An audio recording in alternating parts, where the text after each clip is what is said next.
This is episode 133 of the XY podcast with Grant Millar. Does that name ring a bell? If you're in the XY Facebook group, you absolutely would have seen Grant's name pop up on more than one occasion. He's become the somewhat unofficial first home super saver scheme expert, but more than that, he's one of our most active and supportive members. He leans on the XY community for support when he has a question or wants to spark a constructive discussion, and he continually provides a ton of value to others. Grant joined the XY community around the same time he decided to take the leap of faith and set up his own advice business from scratch. It's been a journey, and in this conversation with Adrian from XY, Grant walks us through what it's been like setting up his business, how he had to overcome the sales stigma as an advisor, how he found his niche, and what he would do differently if he started again. It's episodes like this which bring the digital XY community to life. If you're in the XY Facebook group, I'm sure many of you feel like you probably know Grant, even though you've never actually met in real life.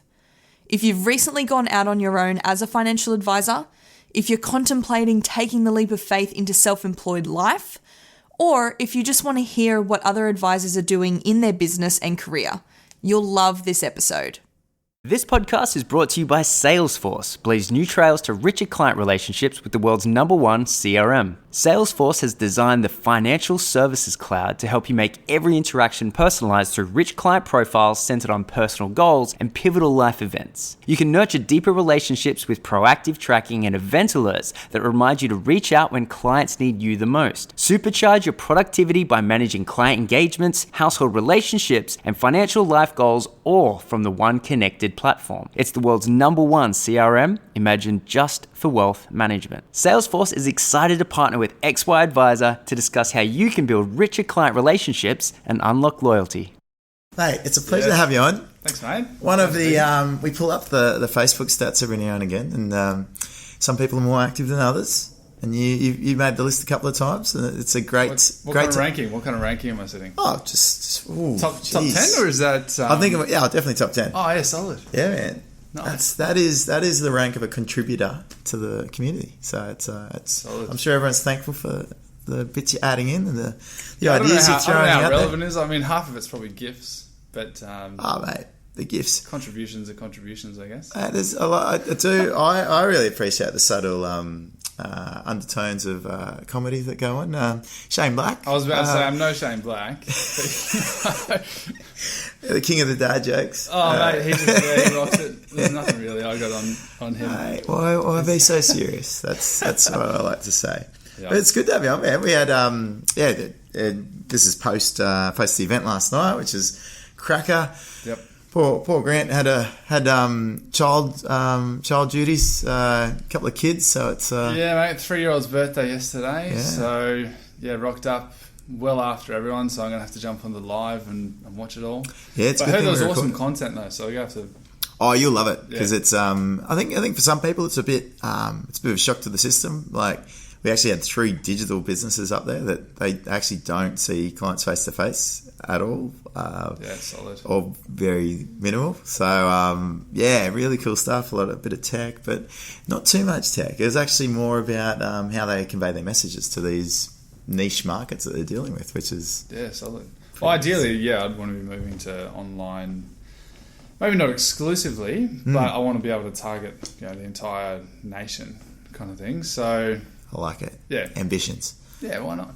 So I'm just trying to think because you started your new business as you were in the group. Is that right?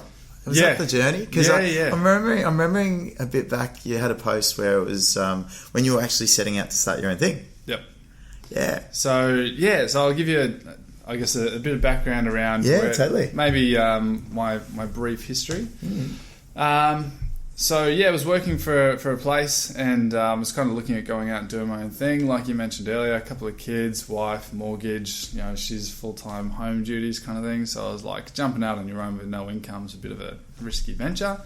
So I went with the AMP Practice Startup offer, which at the time was a 12-month lease, and then you commit to maybe buying it at 12 months.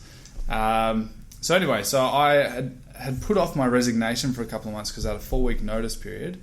I specifically put it off to the week before Easter so that I'd have 4 weeks where I had back-to-back public holidays. Whereas if I resigned 4 weeks earlier, I'd get nothing. Yeah, you might as well make the most of the wage environment while you can. No public holidays for a few months. And here in Queensland, that's Labor Day was last week. I think it was last week. So we had Easter Friday, Easter Monday, Anzac Day, Labor Day public holidays. And if I'd resigned when I initially intended to, I would have got none of that. Yeah. So I'll hold out for it. Yeah. Keep it going.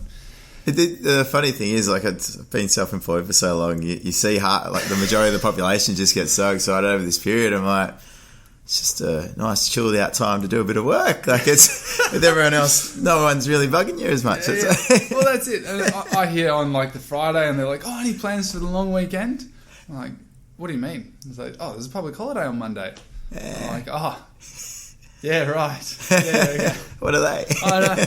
So, left there. Then they took a while to appoint me as an AR and then even longer to give me the book of clients. So I was off with pretty much nothing for a few months. Did that for 4 or 5 and then had an offer with another group here on the Gold Coast and we worked together for a couple of months but just didn't quite align. And then it was like, all right, back to where my initial fear was of working for myself was like, I've left. It took ages to get appointed, get my register of clients from AMP with my income. And now I've gone through all these hurdles and now I'm stuck. I've no longer licensed to give advice because it just didn't work out. And where to from here? So, jumped on with Synchron. Yep. And they were really understanding of the situation. They were like, why so many dealer groups in such a short period of time? Which was a fair enough kind of concern. And I was like, here's my story, like a 2-page narrative about what had happened. And they were like, man, that sucks. But you seem like the kind of advisor that kind of could mesh well with our philosophy, I guess. So, we'll put you on. Yeah, they're a great So community. that was, So that was February last year. So that was kind of where I started completely from scratch. But, the community on XY was massive for jumping out and just kind of tapping into the knowledge that exists there. And now, I mean, you can go on the search function and search and you could be there all day just... There's a lot of content in there. Yeah, there's heaps. But I found it really useful because I think there was only 1,000 or less members at the time. Yeah. Just a nice little community to jump on and be like, hey, what do you guys do about this? Because, I know what I'm doing as an advisor, but now I've got a business owner hat. What am I doing? So trying to navigate my way from there. Yeah, those are the people that have gone through your journey that have been in the group. That's where we get really stoked how much of an impact the group's had because it is such a crucial time and you're learning so much at that time and there's so many things that are coming up that are brand new and you're like, shit, what do I do with this? Like, yeah, big time. Well, before where I might have had structured processes or whatever to go through, and then it was like, all right, now I've got to do that myself. I got to put together my own forms for these different things, and I don't like that fact find. I got to get approval now to have a custom fact find. I spent a while just customizing my own fact find, and there's a mesh of what I wanted, what I actually use, and 3 or 4 different dealer groups worth of things that I kind of just piled together. And, getting rid of the crap that is completely irrelevant. Oh, mate, it's perfect. How long since you started now? What's so as in with Synchron or that business? So that was February last year. Okay, that I jumped in there. So a year on and a bit. So this month I'll see my first renewal commission on insurance, which will be a nice thing to see. Yeah, you're like, oh, business, a sustainable business. Yeah, renewal. Awesome, it's renewed. Yeah, I'm getting paid for that. That's awesome. But that's all part of it. Part of doing all those review clients are starting to come up. So finally pushing through FDSs and stuff like that too. Which... Has it been like, I guess, because when you're starting out, like all you're worried about is that sort of initial. Oh man, I got to get paid, get my clients on. Yeah, otherwise. Now is a bit of a renewal of renewal. Is a bit of a sort of restart of that. Oh shit, what's my ongoing service proposition looking like? Is it? Or have you already thought about that sufficiently and when you've come into this now you're going into ongoing service territory? Well, I keep in somewhat regular contact with clients anyway because it's not like I've got 100 clients to look after. So I'll kind of just send them a text, give them a call, send them an email and just be like, hey, what's going on? Should have done more of it in terms of like the protecting your super package about the insurance that's being cut out of super from 1st of July. So I sent a video out to them. It's the first time I've done it. Yep. I'm like, man, I should have done more of these because it gets your face there and totally, gets it out there. But so you can see yourself doing a bit more video like that. Yeah, I'd like to. Yeah. Good old Loom. Jumping on that. It's good stuff. Yep. So I had to redo it 3 or 4 times. And now it's counted. It's not unlimited free anymore. And I lap up all the free stuff. I have to. Well, there's a couple of other options. So, you just rotate free trials, new email addresses. I've got my own domain. Why don't I just cycle through? I can have up to 100 email addresses. I'll be loaded.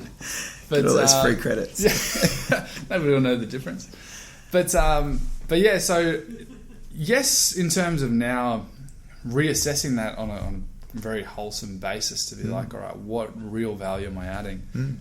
Especially with ASIC now saying what specific services, not just the intangibles, what are the tangibles you're doing? Yeah, have you itemised your FTS and what sort of things are you doing to... Well, I've only had one FTS, another one coming through in the next week. Yeah. But with that client, heaps of emails, heaps of contact, a few calls along the way, a couple of adjustments on things, so easily justifiable in the FTS. Well, you think so. Here's the specific, without any additional charges, here's the specific services that I've provided you over this period without charging you anything additional. So I think that was pretty straightforward. But yeah, definitely now reassessing all of that. And a few months ago I put on, heavy in the group, Steve Salvia as a coach. So that's been massively helpful. So you've been working with Steve? Yeah, we jumped on. He was like, mate, it's Christmas holidays, but if you want to jump on, I'll get you on. I'll get you, the onboarding stuff started so that at least we can catch up in January. So it was like the 22nd of December. He's like, mate, I'm going to be off over Christmas, but if it's urgent, let me know. Jumped on and kind of went through that process. He's got some good stuff. Oh, it's solid. So that's been helping me. It gives you some good structure and framework to work on. Yeah, well, like I said before, is being self-employed versus, processes and everything already in place, is it's now like, all right, well, now I've got a framework to work through. How to have better meetings with clients, how to convert more, how to justify the fee. For the first time since I've started is, the initial consult is at no charge, but now charging, an engagement fee, which I never did before. So getting the confidence to do that and the right method, I guess, to do that as well. Yeah, totally. So there's those sort of things that, like, to have. And my oldest brother's a business coach too, and he works with financial planners. Okay. But I was like, I'm not going to put my brother on as a coach. I just don't think I can work with... Have you sort of interacted with him around what you're doing at all? Or? A little bit. And he gave me some guidance, stuff around his marketing stuff, which I probably haven't invested enough time in to get his take on things. Yeah. But his methodology, his process of doing things, and I think his personality isn't in line with kind of how I'd want to work. Okay. Steve's pretty laid back. Like when it's business, he's like, let's do this. But you can have a laugh with him and... he'll put you in your place. Yeah, he loves what he's doing. So in that essence, there was that, leeching off his experience, but also that personality type thing where, that's what gelled. And that's where I was like, if I'm going to put on a coach, someone I've got to get along with and someone I trust to be able to... It's a parallel to the advisor-client big connection. Yeah. And so kind of watching, and he'll be like, did you notice I did this? That's what I'm telling you to do with your clients. And I was like, you did do that, Steve. Sneaky, mate. Like, just these little subtle things. Like, he's a master salesman. And my initial experience in financial services was with basically a glorified sales machine type business. Which just heavily misaligned with my values and everything. So from that experience, I was like, sales sucks. Like, you're all just crap. Before I even got in the industry, all I heard was, you're just a glorified insurance salesman. And I was like, okay. And then, so I heavily wanted to steer away from, I guess, a stigma of sales. There's that challenge where there's extremes. Big time. Like, you're looking at sales done in a bad way and, I guess, the solution that's been sold... not really aligning with what you think is valuable. Yeah. And then there's a space where what's being sold is really good and valuable and matches the clients. Yeah. And why not sell it well? Yeah. Yeah, well, that's it. Is now being able to say, well, it's not necessarily sales is a bad thing. It's being able to present the value that you're able to add. And if you're able to add legitimate value, which I didn't see there, which is kind of where I had that. Yeah, you get those blockers that come into place. Yeah, I was like, I don't align with that. But now to be like, well, I do add real tangible value to these client situations. So if I can't present that value to them, they're not going to want to pay me, and therefore they're not going to see the benefits of it. So that's really all sales is to me now, is being able to really articulate and have them understand and internalize the value that is on the table. Yep. And if they turn it away, then that's on them. Yep. So now I'm... What's that? At this stage of your business, it's so hard to say no to like prospective business. Yeah. It's so hard. Like it's like almost impossible. It's like you're sitting there going, shit, money. They're not the coolest people to work with, but money. Yeah, but at the same time, you would have seen this if you searched my name on XY. I've never done it, but I'd be interested to see searching my name accompanied by like Centrelink or aged care or something like that. Yeah, I'm sure there'd be a bit there. Because I think every time one of those posts comes up, I'm like, here's why I don't deal with Centrelink. Yep. Like this is precisely why. Yeah, geez, so I have had to turn... The post from Liz Hughes and mate, what she goes through. She's a trooper. I've had one inquiry on that front and was like, no, this isn't me. And I actually referred to Liz as well. I can't remember if it went ahead or eventuated, but it was like, this is out of my space. What do you think? Because she deals with that stuff all the time. So I'm like, if someone's going to deal with this, I don't want to have to keep up with the rules and deal with Centrelink. And if I want to add value, I can see someone who's a specialist really works heavily in that field to be like, work with them, and if there's anything else that maybe I can assist with, great. Otherwise, this is your person. But otherwise, it's like, man, I just gotta get paid, which I did find actually resulted, I think, in me not acquiring a couple of clients earlier as well. Okay. Where I was like, look, full scope. I see all this, and they were just kind of like, well, for the time being, can we just do this? And I was like, no, ties into this. Yeah, exactly. And so it turned from one thing, and I was like that, and then it kind of just pushed them away.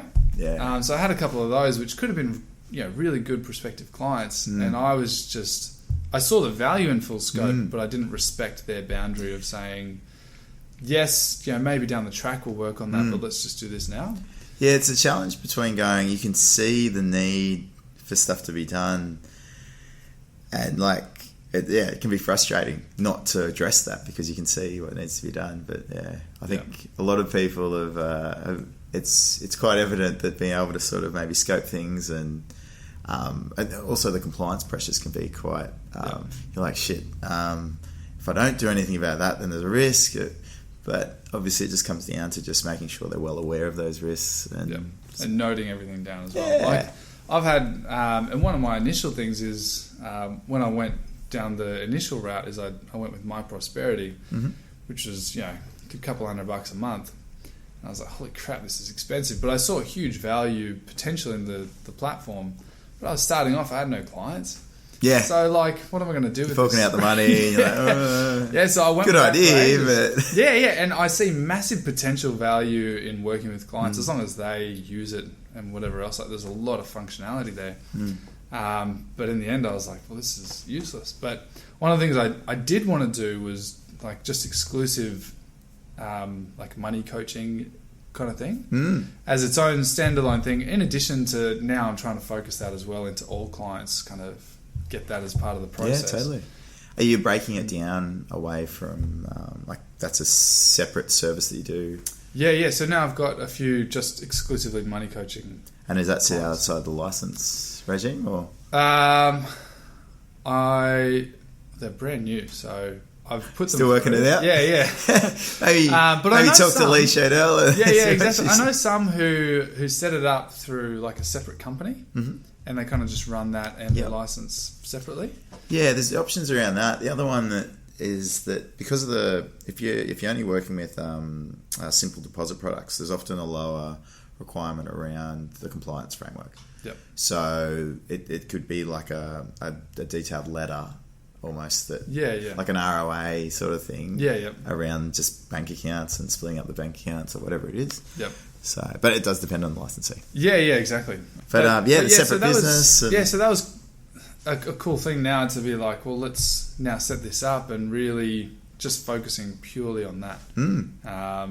So I've kind of like, watched a few webinars and done a few things and kind of created my own framework, which might be a simplistic version of it all, but segregating needs, wants, and then saying, where do you want to save potentially on this? Understanding, therefore, like, what's your savings capacity? Yep. And so I met with a couple earlier in the week where, the savings capacity, they thought, we're going backwards or we're just going nowhere. And it turned out based on what they said, and I was like, don't say what you think you spend or what you ideally would like to. Yeah. Tell me what you actually spend.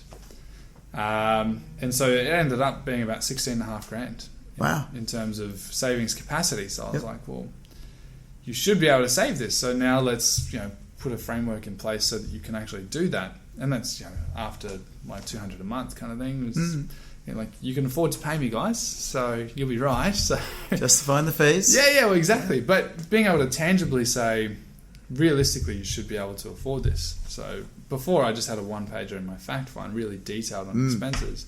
And now what do you do with that? Like, what's... that just tells me what's your expenses, and then I compare that to your income, and that sets then the budget to say, you can afford this.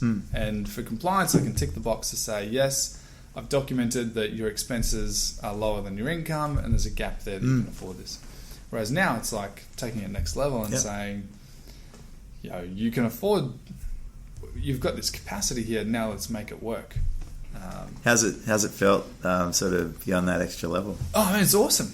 Yeah, like the level of satisfaction to see like an immediate benefit is awesome, and for them to feel confident as opposed to here's your spending, here's this, and now we've segregated your needs and wants, and so if worst came to worst, you've got your needs there, you can scrap the wants, and this is what you can afford to live on. So therefore, let's get savings set aside for that. If you want just your income protection, if it's too expensive to cover all of your income, let's cover those just expenses kind of thing. Will it cover that? So it's helping me justify kind of the other areas as well. Totally. It's all in a space that they see, they understand. It's tangible stuff that their life essentially. Yeah, big time. Is this where your other superpower of growing to know of identifying good value purchases and discounts comes into play? Because I can see it really playing. So for those out there that's having a good chat with Grant, and he can pick a deal. And he does it well. What was that deal we were talking about? Oh, for my phone. So I pay $13 a month. Yeah. And so $39 over 90 days, and I get 8 gig of data. I work from home, use the Wi-Fi all day, so internet's no drama. Others might need more, I need less. But the real secret, and I won't take full credit to it. Claim it. There's a guy actually here on the Gold Coast. It's called the Spending Hacker. Okay. And I started following him a couple of years ago. Yeah. And like switched my internet, switched my phone, switched my electricity, did a bunch of stuff. And I'm sitting here telling clients, like, if you can, based on your tax rate, you're paying a third of your income in tax. So, if you can save $100, saves you $150. If you're earning $30 an hour, you've just saved yourself 5 hours of work. Or if you've worked 5 more hours, you can pay yourself to do something else. So I'm telling people this all the time, and I've always been huge on saving money and trying to find deals. But this kind of, when I started following his stuff, was like, holy crap, there's more that I can do. And I'm still on the Optus network. I'm not on Vodafone, which is sometimes third world reception. So I'm still getting good value on the things I was spending money on anyway. But getting a good deal out of it. Totally. So, well, I think it's really good from a walk the walk sort of standpoint. Walk the talk that you're sort of sitting there in front of clients talking about their expenses. Cash back on online. Give them a bit of grief about some of their expenses, and a bit like, here's how you can save on it. Like do you bring your stories of what you've been doing? Does that come into play a lot? Yeah, all the time. I can't help it. Yeah, sure. Guys, you know the deal that you can get here. Like, it is. I'm like, this is outside the scope of financial advice, just so you're aware. But I'd like to share some insight with you to help you save more money as well. And follow this guy anyway, the Spending Hacker. He'll keep you updated, but here's some things that I'm aware of. And even other things like I use a website called cashrewards.com.au. Okay. For online purchases like Groupon, you typically get 5% cash back on it. Yep. Menu log for anyone who does like to eat out. Mm-hmm. So one of my stories is we were looking for a new Dyson vacuum. They're on special everywhere for the same price, except for the Good Guys. It was $1 cheaper. And I was like, all right, well, this is a bit useless. So then I was like, all right, well, I called around. No one would budge. Like, if you buy a fridge or a TV, we'll budge on the price. But otherwise, you want to buy this as standalone. It's already on sale. You can't get it cheaper. So I was like, all right. So I found David Jones is on Cash Rewards, and there was 8% cash back.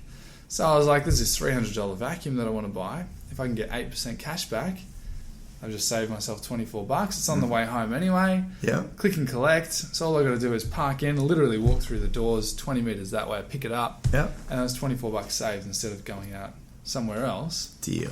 Yeah. So just little things like that add up. Like it's not just about the money, right? It's a win. Yeah, exactly. But if you get, here's the principle though, is if you you're scale that up. Yeah, massive. I got like $180 worth over the course of a year of just things that I'd accumulated. Even down to like shopping online, like with kids, cotton on kids and stuff, like 50% off in store and online. I'm like, online, cool.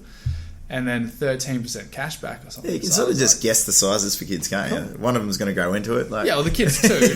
So I get an age 2 thing, Yeah. So spend $100 and there was stuff on that. But the underlying principle is if you're going to spend money on it anyway, why not get it cheaper or spend less on it? A little bit extra effort and and you've got more to spend on other things or to invest or do whatever you want. Do you come across like certain clients where they're like, can't be bothered, like to do that sort of stuff? Yeah. Oh yeah, for sure. They're just like, or they're on contract with things and they're like, I'm on contract, I can't do it. It's all too high, Grant, come on. And they're just like, just the budget, that'll be right. Let's just do the big ticket items, come on. But if I do break it down and say, look, I'm spending under $160 a year on my phone and you're spending $80 a month on yours, and do you need that much data? Like, do you actually need that? Because I'm spending, what I spend in 12, you're spending in 2. Yep. How many more thousands of dollars could you be saving on doing this stuff? Fairly. And then pitching it on how much time and effort do you need to invest to save that money or to earn that money when you can just save it. Do you need to work that out? I like the gross, like the translation of the after tax and before tax element and explaining that because all of a sudden it dials it up a bit more. Yep. What work you'd have to do. Yeah, big time. Yeah, so have pretty good chats about that. Yeah, good. Which is fun. When you're looking back over like the last year of kicking things off, is there any key things that you maybe would do differently next time? I was actually speaking with someone last night about this. First thing I would have done is probably put on a coach straight away. Yeah. So I had someone tell me earlier, they're like, even though you got a savings buffer, take out a personal loan just in case. And I know it's debt, it sucks. While you've got a job and you can qualify for it? Or? Yeah, exactly. Before you venture out, say maybe you're doing renovations or going on a holiday, whatever qualifies you to get the loan. Yep. And lending criteria has probably changed now from a couple of years ago. Yep. But that was a huge saving grace for, waiting for AMP to get me authorised and then kind of the gaps between the no income whatsoever. Because the savings did get chewed up. And so then I was like, oh crap, now I've got to tap into this personal loan. But if I didn't have it, I would have probably just had to jump straight back into the employed life. So that was a huge thing for me. But in addition to that, probably putting on a coach earlier on to really fast track things. And instead of, trial and error is great to work out what does and doesn't work. But if you can get someone who has already trial and errored their way through it, can coach you through that and find what does and doesn't work with your business structure. Because again, I was like, I'm confident in my capacity as an advisor, but then there was the business owner aspect. I was like, I should be right. I did Tupperware back in the day. Ladies love a man who does Tupperware. That's probably why my wife married me. Our kitchen was set. Tupperware containers everywhere, so we were pretty good. Would you do the ones where you go around to people's houses? Yeah, man, did the demos. Yeah. Brought all my Tupperware along, and then once I stopped doing it, that's where you really refine those sales skills. That's where it was. But then got into the industry, and that's where the glorified salesman kind of kicked it out of me. Yeah. What you actually thought the Tupperware was more valuable than some of the other stuff that was. Yeah, and the plastic was great. Yeah. Lifetime warranty and all that sort of stuff. They've changed it now. I don't know what they do now. But yeah, in terms of what I'd probably do different would be, probably putting the coach on straight away instead of trying to push my way through things. Yeah. Otherwise, I did find, like when I went on to AMP, I was waiting for them to authorise me. Instead of potentially trying to build things, I got a bit lazy and a bit complacent because it just took them ages. I was constantly following them up.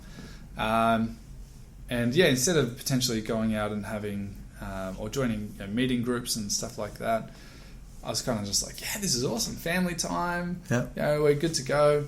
I'll be taking on this book. That'll provide us income and, we'll be sorted kind of thing. Yeah.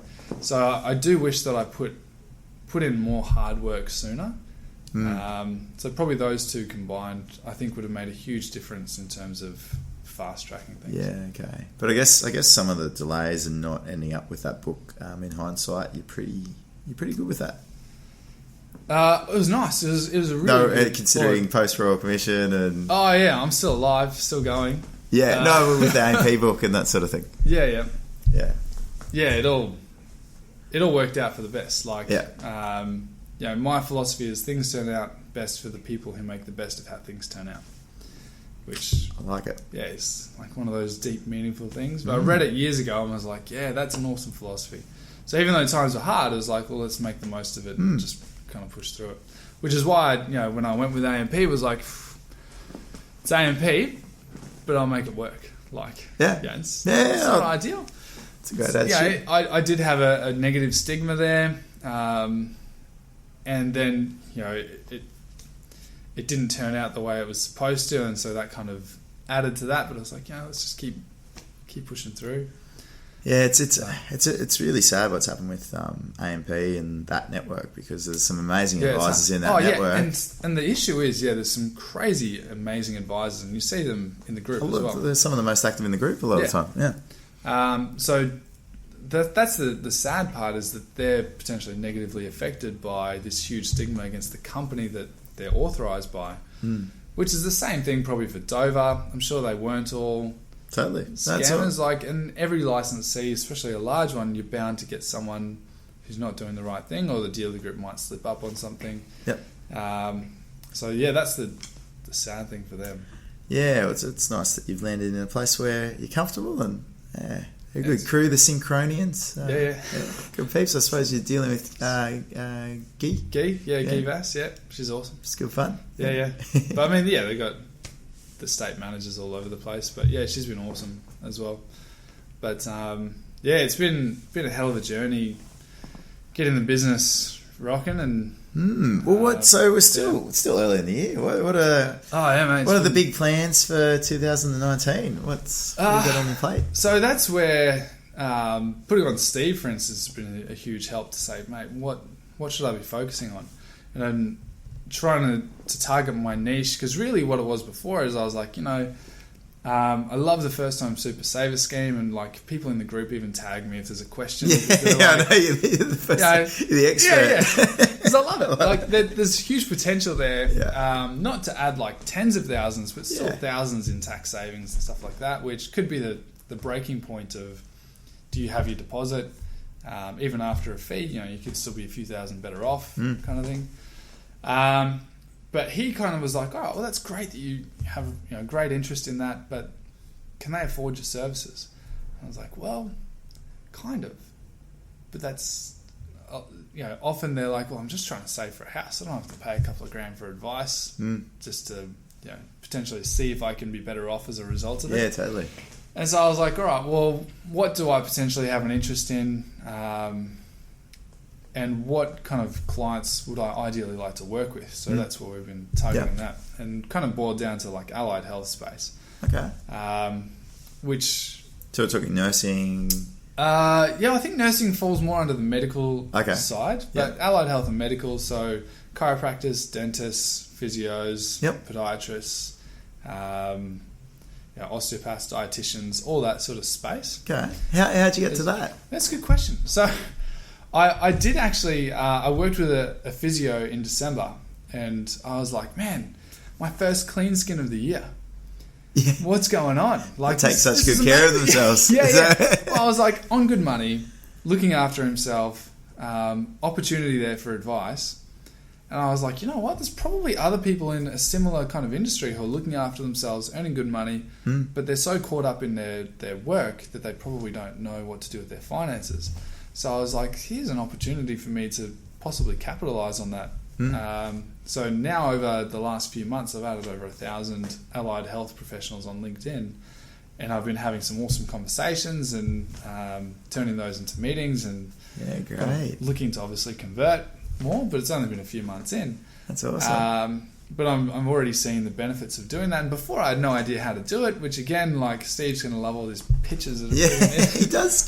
From time to time, he gets some good ones. I know. Yeah. It's well deserved. Ben Nash. Ben's as well. I was in here. I was like, oh, Steve, mate, you must be loving this. Yeah. But having conversations that aren't like, or initially adding someone, and if they see my title, like, you know, financial planner for allied health professionals, like, this guy's got an agenda. So to overcome that, to have them at least connect, and then go from connecting to conversation, and then conversation to convert. Yeah, just the steps in that. Yeah, and not being like, because I've had tons of like, oh, hey, thanks for connecting. Yeah. Why don't you download this guide? Or why don't you do this? And it's just, you know that they've just got a virtual assistant doing it. Well, and you've got the stigma, so you understand the risk of what you putting out there. Yeah. So that's been pretty beneficial. So I think for this year, focus, it's going to be heavy on LinkedIn, I think, and just trying to nurture those relationships. Because if I can start those conversations, then that saves me for free.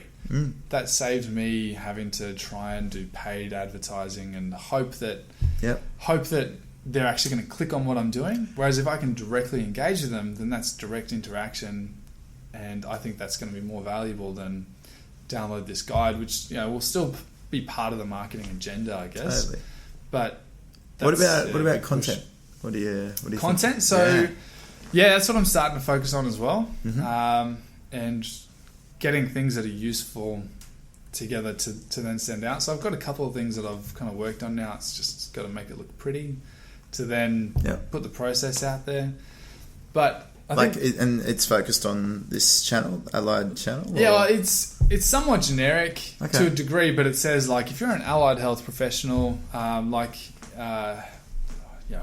kind of the wording? If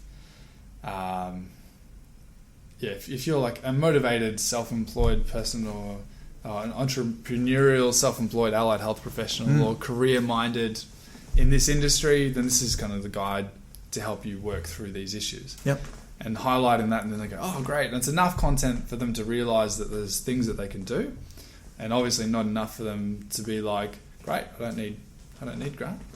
Which was an issue I found also when I was having a lot of meetings, is I had a huge education focus, which has always been a big thing, is I want clients to make educated decisions. Yep. But I'd educate them so well that they'd be like, cool, yeah, appreciate that. So now I know what I've got to do.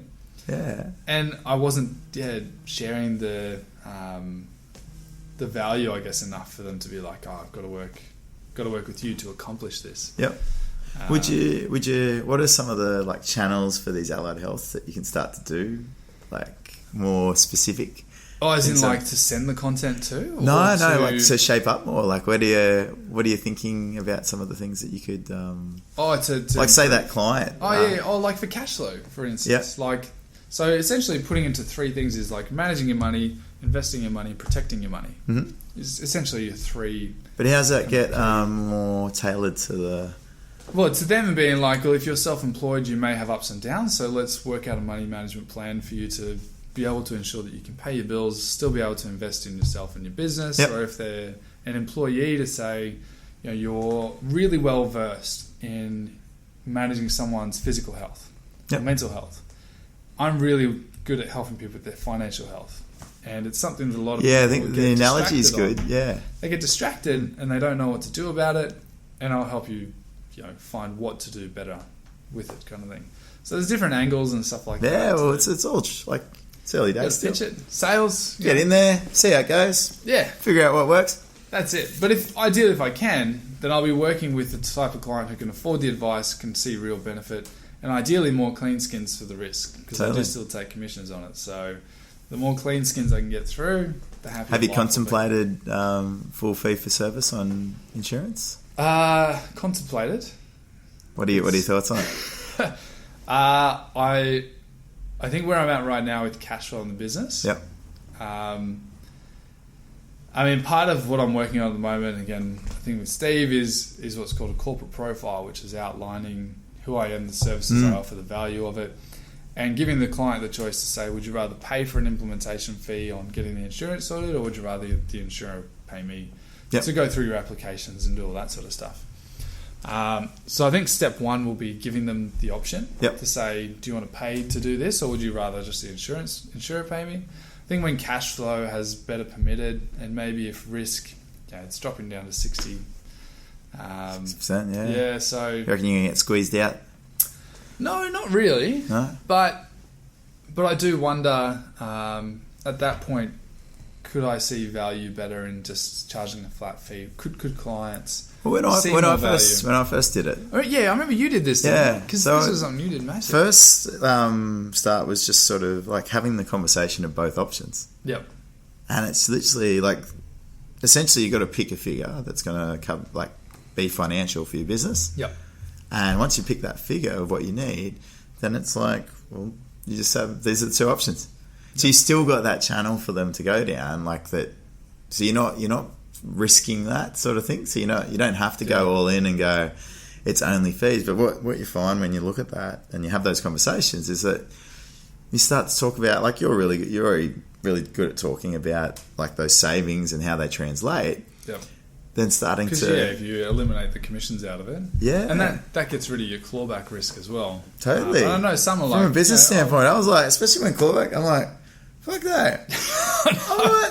I don't have control over that. Like, you can influence as much as you want, but you don't have... And then what? That sets you up for not actually getting paid for what you did. And you're like, I don't like that idea. Yeah, big time. And I know others, and I was thinking about that too, is others refund the commissions or rebate it back to them. Yeah, it's a bit of a better tax. Yeah, you're caught with that risk. You've rebated it and totally. you're clawed back. It's a better financial outcome when you do all the numbers, like it does, because you get, I think, the GST and that sort of thing. But yeah, you've got that risk. Yep. So I used to just dial down and just like pretty straightforward, and you're sort of sitting in front of like industry funds, and all of a sudden retail covers like undercutting it. Yeah, massive. Completely superior cover is so. Yep. That's my hot tip for this year. Yeah. have a crack at putting side by side and just having the dual conversation. That's my hot tip. Yeah. No, I appreciate it. Who knows where you end up? I know. And I think, going down that route is the reason, one of the primary reasons as well is cash flow as well, where if they are in a position where they're like, look, I'll pay the insurance and pay the comms and stuff, but I mean it does even out to a degree when you take it out. So it's really working out what can and can't work as well. And if you've got a big deal there, for me right now, I'm like, awesome, this is essentially how I get paid for implementing your insurance, is through the insurer.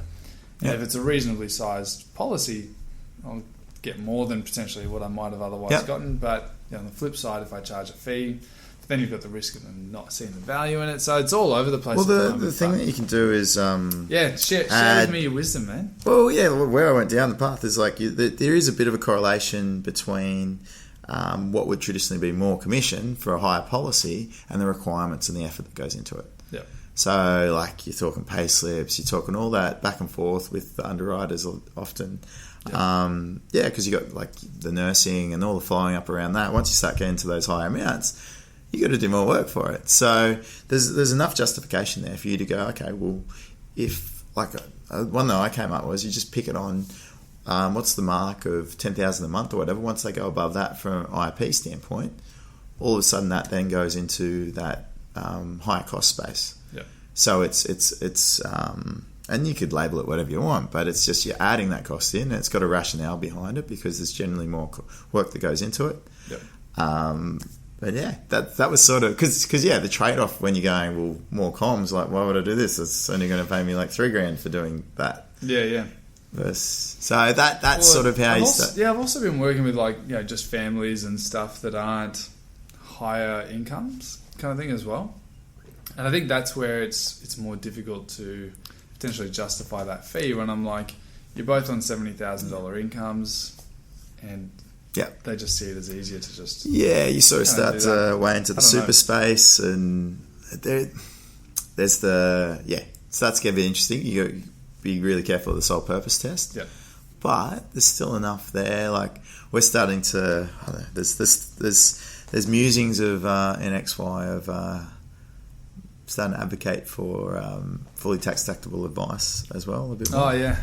Because I get asked that all the time. Because that starts your accountant can. If Shorten gets in, he'll cap it at $3,000. But yeah.